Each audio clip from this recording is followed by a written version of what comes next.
Hello, everyone, and welcome back to the weekly Kyle Busch fan review that I am so excited to make. Um, so I didn't get to really watch Atlanta yesterday. I had the J word, or I have a J word, and I was at W word, so I wasn't able to watch the race really because the Wi-Fi there kind of sucks. So I was trying to listen to the radio, and it was working at first, and I was enjoying it. And then the Wi-Fi just kept cutting off, and then the radio wouldn't work. So then I just got on my phone for a little bit. And I turned it off when they were in rain delay, so I could save phone battery. And then I couldn't get it back on. And yeah, I finally got home around like 10:30, and I think it was like 50 to go. But as you all know, Busch was already effed by that point. I don't really, yeah.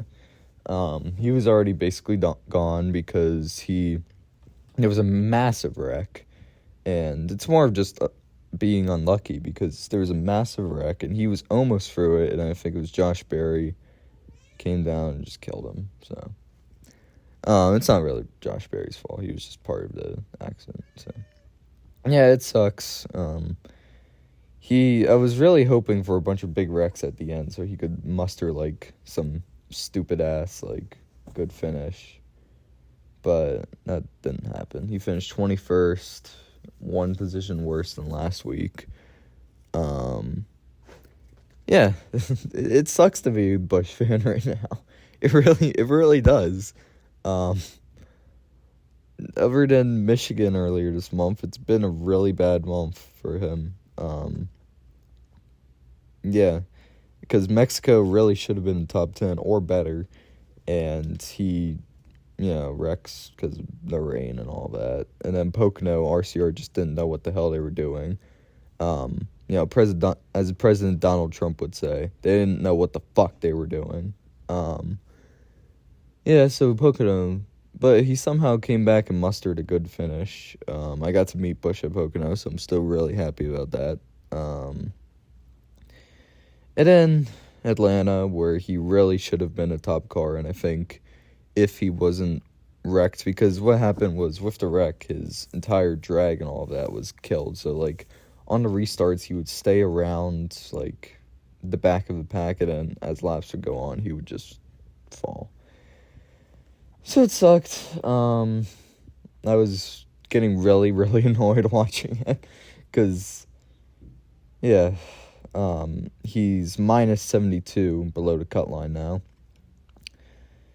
Yeah, it's just dumb at this point. After Michigan, I thought we were really in for a good stretch of races, and I thought he was going to be able to really, build on that points cut line and get away from it. But no, we're now 72 behind, and I don't think mathematically we're anywhere near a must-win situation yet, but I feel like morally at this point we're easily in a must-win situation because we've gone 2 whole years without a single Cup Series Busch win, and it's getting more and more annoying watching all of these drivers win before him.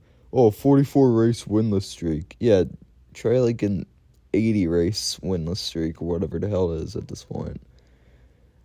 Chase won, I forgot to mention that. There's some good Elliott fans out there, but I hate the majority of them. So there's a few good ones, and if they comment on this channel, I'll say congrats. But the majority of them are pretty bad, so I was not enjoying it last night. We'll put it that way. But if Brad would have won, that probably would have only killed our chances for the playoffs even more. So, I don't know. Yeah, I don't really know what to say anymore. It's the slushy car. Some good news. The slushy car is there for Chicago.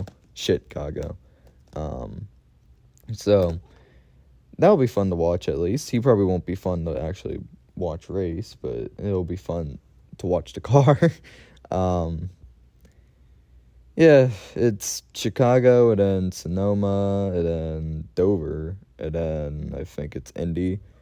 So on paper, it should be a good stretch of races, but as we all know, it's not going to be because for some reason we're not allowed to see him win, and we're actually just not allowed to have hope for our driver. So, but it's whatever. I just want to get to Sunday already and hopefully watch a good race. So we'll see how it goes this week. Thank you all for watching this somewhat rant, I guess. See y'all later. Bye-bye.